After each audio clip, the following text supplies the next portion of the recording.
Ravi de nous savoir de partout où vous êtes en train de nous suivre. Vous êtes bel et bien dans ce programme invité du jour. Aujourd'hui, on va vous parler de la justice, précisément avec ce sujet du bureau des consultations gratuites. Et sur ces, nous avons le bâtonnier de la province du Lualaba. Il s'agit tout simplement de Laurent Bako, à qui nous disons bienvenue. Merci, monsieur le journaliste. Je vous remercie de votre invitation. Et donc, merci pour cette occasion que vous m'offrez aujourd'hui, afin que nous puissions échanger autour de la question simple, le bureau de consultation gratuite. Mais je profite de cette occasion pour vous souhaiter déjà les vœux les meilleurs. Bonne fête de Noël et bonne année, j'anticipe déjà, bonne année pour l'année 2023 qui va devoir commencer d'ici peu. Merci beaucoup. D'emblée, on commence directement. Monsieur le bâtonnier, qu'est-ce que signifie barreau? Merci. Parce qu'il y a beaucoup de gens qui se disent barreau, barreau, barreau. Finalement, on n'arrive pas à comprendre le mot barreau. Ça signifie quoi? Merci, merci monsieur le journaliste pour la question. Je crois que le barreau, c'est une institution. Mais elle n'est pas comme les autres institutions. C'est une institution autonome. Et cette institution autonome, elle est de l'ordre judiciaire. Et en tant qu'institution autonome de l'ordre judiciaire, elle est là effectivement pour raviver les activités des avocats dans cet ordre judiciaire. Mais c'est aussi une institution privée, mais d'utilité publique. Donc je peux simplement me résumer et dire cette institution aide l'autorité politico-administrative à mieux administrer la justice, en l'occurrence dans la province du Lualaba. Mais le barreau est toujours rattaché à une cour. C'est comme ça que pour le Lualaba, en l'occurrence, nous avons le barreau du Lualaba, mais qui est rattaché à la cour d'appel du Lualaba. Et donc, en résumé, on peut retenir que le barreau est une institution privée, mais d'utilité publique. Quel est le fondement et le régime judiciaire du BCG, qu'on appelle Bureau de consultation gratuite? Merci beaucoup, monsieur le journaliste, pour la question. Mais avant que je ne réponde effectivement à cette question, mais je voudrais commencer par le commencement, si vous me permettez, la totalité. Allez-y. En fait, le barreau, parce que nous parlons déjà du barreau, le barreau dont il est question, il faut comprendre que l'assiette légale, c'est l'ordonnance loi numéro 79-028 du 28 septembre 1979. Alors, cette ordonnance organise le barreau, le corps des défenseurs judiciaires et le corps de mandataires de l'État, en ce compris la représentation et l'assistance de toutes les parties devant les juridictions de droit commun et en dehors des juridictions de droit commun. Alors, vous avez donc déjà la loi qui organise le barreau. Mais à côté de cette loi, vous avez la décision de 1987. Et cette décision de 1987, c'est une décision portant un règlement intérieur cadre de barreau en République démocratique du Congo. Avec le règlement intérieur cadre de barreau en République démocratique du Congo, qui se trouve être des mesures d'application par rapport à l'ordonnance loi précitée, il y a lieu de comprendre que les articles 90 du règlement intérieur cadre de barreau en République démocratique du Congo, les articles 90, 91, 92, 93 et 94 statuent effectivement ou spécifient ce qu'on entend par le bureau de consultation gratuite. Donc, les bureaux de consultation gratuite ont déjà, ou le bureau, il a déjà une base légale. Mais avec cette base légale, il y a lieu d'insister, en fait, et je crois que ça c'est très important, c'est que le barreau a trois organes. Le premier organe, c'est l'Assemblée générale. Le deuxième organe, c'est le Conseil de l'ordre. Et le troisième organe, c'est le bâtonnier.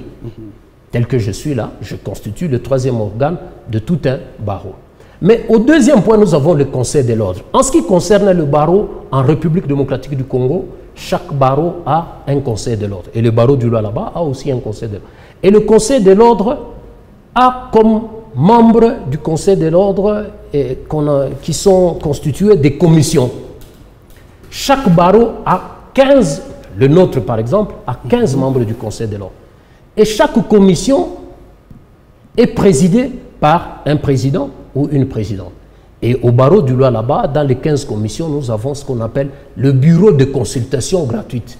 Et le bureau de consultation gratuite constitue une commission à part entière. C'est le cas de le dire ici.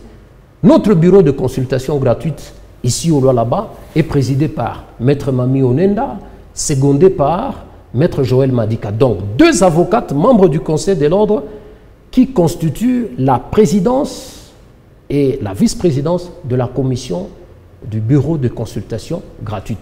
Voilà de manière simplifiée ce qu'on peut entendre par bureau de consultation gratuite en sigle BCG. Alors, pouvons-nous savoir quelles sont les exigences de ces consultations? Bon, déjà, il faut dire que la Constitution en République démocratique du Congo veut que tout Congolais puisse avoir accès libre, facile à la justice. Donc, accéder à la justice, c'est un droit. Mais ça, c'est le principe. Vous savez bien que dans toute société, il y a toujours des catégories de personnes. Tout le monde n'a pas le droit, enfin, tout le monde a le droit d'accéder à la justice, mais tout le monde n'a pas le moyen d'accéder à la justice. C'est-à-dire? C'est-à-dire que pour les personnes, et ça devient une exception à la règle, pour les personnes qui sont démunies ou dépourvues de revenus ou de moyens financiers, pour accéder à la justice, c'est comme ça que le législateur, je crois que dans son intelligence, a réfléchi sur le bureau de consultation gratuite. Le mot l'indique déjà, consultation gratuite.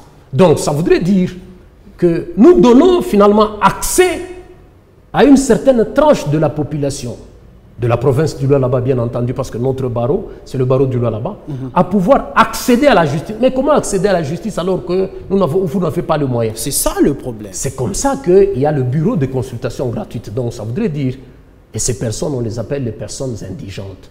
Toutes ces personnes indigentes qui n'ont pas de revenus, depuis une semaine, depuis un mois déjà presque, en ce qui me concerne, bâtonnier du barreau du Lualaba, j'ai signé un communiqué pour dire au barreau du Lualaba. Notre barreau est situé sur l'avenue Kassavoubou numéro 446. Chaque lundi, de 9h30 à 12h30, et chaque mercredi, de 9h30 à 12h30, le bureau de consultation gratuite est ouvert à toute la population du Lualaba. Mais une tranche de cette population, c'est-à-dire la population indigente, cette population dépourvue de moyens. Alors, le bureau de consultation gratuite est ouvert pour que cette tranche de personnes puisse effectivement accéder à la justice. Nous leur donnons la chance d'avoir accès à la justice en dépit du fait qu'ils n'ont pas de moyens. Mais il y a des conditions pour ce faire. Et la première condition, c'est qu'il faut avoir la carte d'identité. Ça, c'est la première condition. La deuxième condition, ces personnes doivent au préalable obtenir ce qu'on appelle l'ordonnance d'aide judiciaire. C'est-à-dire, cette ordonnance, elles peuvent obtenir cette ordonnance auprès du premier président de la Cour d'appel du Lualaba, auprès du président du tribunal de grande instance, auprès du président du tribunal de paix, auprès du président du tribunal de commerce, auprès du président du tribunal de travail. Et ces autorités judiciaires peuvent donner, n'est-ce pas, ce qu'on appelle l'ordonnance d'aide judiciaire. Mais enfin, et en troisième lieu, ces personnes indigentes doivent avoir les certificats d'indigence. Et ces certificats d'indigence, elles peuvent les obtenir auprès des autorités politico-administratives. En l'occurrence, le bourgmestre de la commune, ici nous avons deux bourgmestres ou deux communes.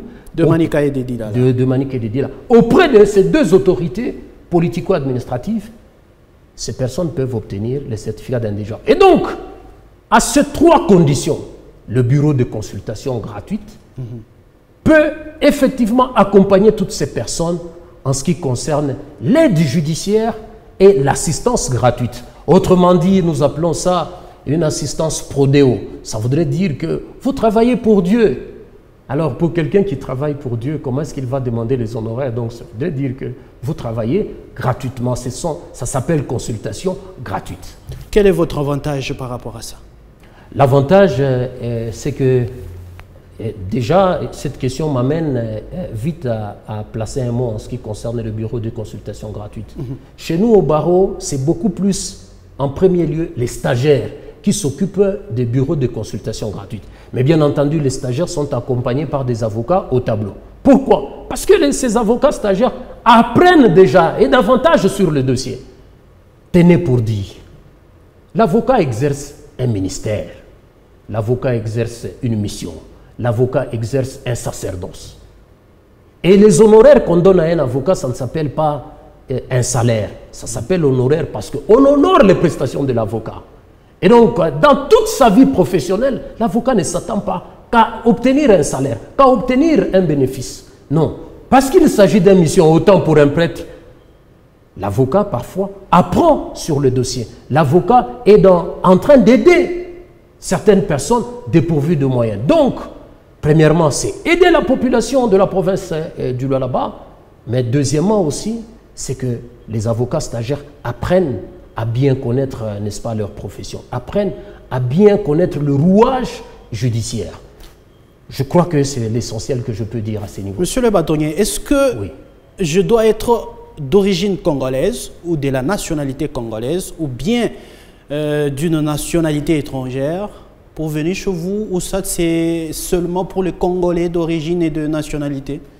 Toute personne a accès au bureau de consultation gratuite, pourvu que cette personne justement puisse obtenir préalablement, enfin donner déjà la carte d'identité, obtenir l'ordonnance des chefs de juridiction, mais aussi les certificats d'indigence. Donc ça veut dire pas simplement que le Congolais, mais toute personne habitant la province du Lualaba.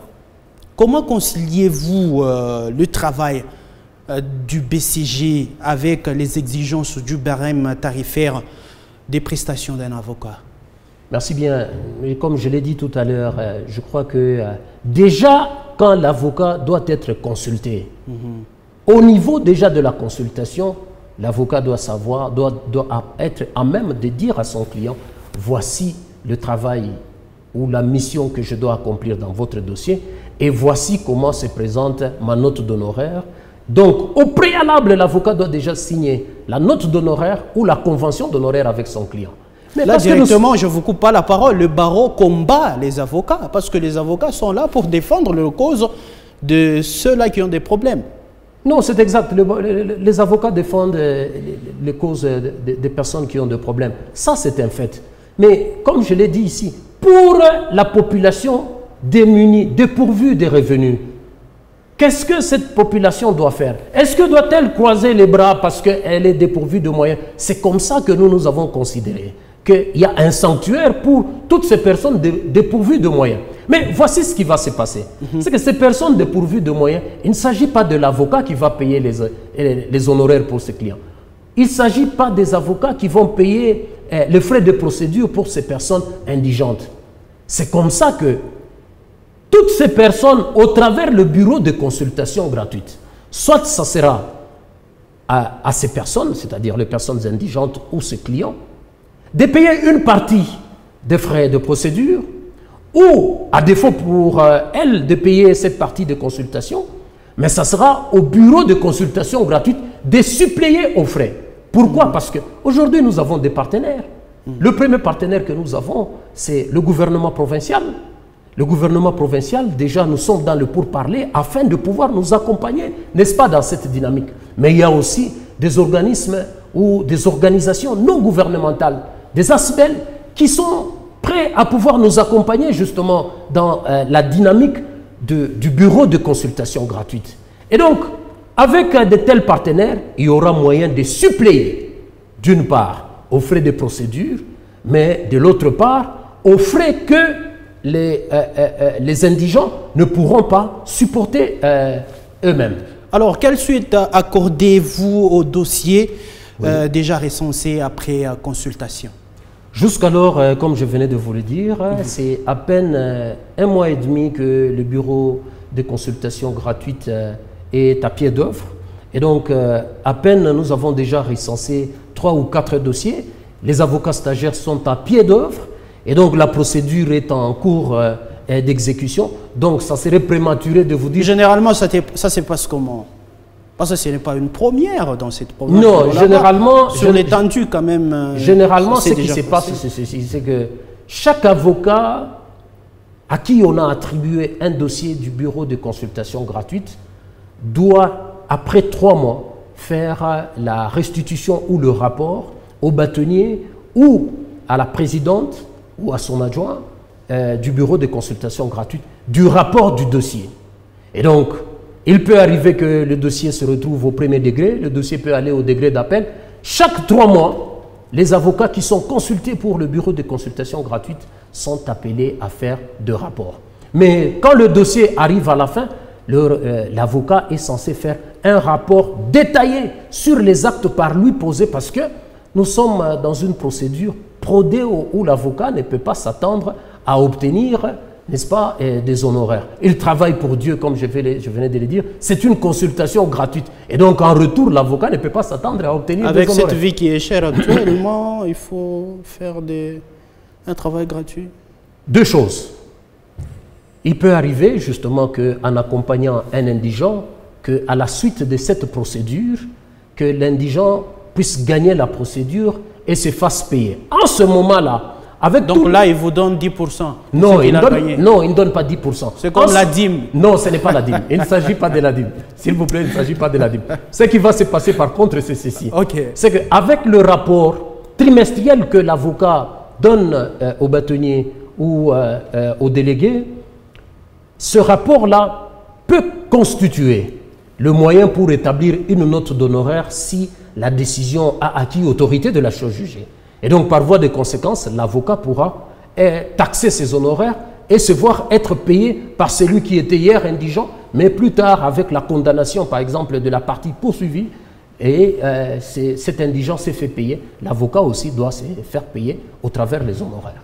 Monsieur le bâtonnier Laurent Bako, un dernier mot, rapidement, parce que nous devons clôturer cette intervention. C'est exact. Un dernier mot, c'est que je voudrais ici faire un appel pathétique à toute la population de la province du Lualaba, mais beaucoup plus à cette population indigente, qu'il y a un bureau de consultation gratuite, et ce bureau de consultation gratuite est ouvert sur l'avenue Kassavoubo, au numéro 446, du quartier Biachara, commune de Dilala, ville de Kolwezi, province du Lualaba, en République démocratique du Congo. Et ces bureaux de consultation gratuite accompagnent tous les indigents, c'est-à-dire toutes les personnes dépourvues de moyens financiers, dépourvues de revenus. Le bureau de consultation gratuite peut les accompagner. Alors, comment est-ce que nous les accompagnons? C'est aussi simple. Nous les accompagnons justement en procédant à l'assistance et à la représentation devant les juridictions de droit commun et même en dehors des juridictions de droit commun. Merci beaucoup d'avoir répondu à notre invitation, également à nos questions. Merci, monsieur le journaliste, c'est à moi de vous remercier. C'était un plaisir. Je serai très disposé à pouvoir revenir encore chaque fois que de besoin.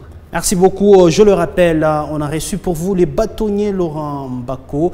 Il est au niveau de la province du Lualaba. Vous avez compris beaucoup de choses. La suite, ce sera au prochain numéro. Restez toujours en compagnie de nos programmes sur Mikoba Radio Télévision. Merci.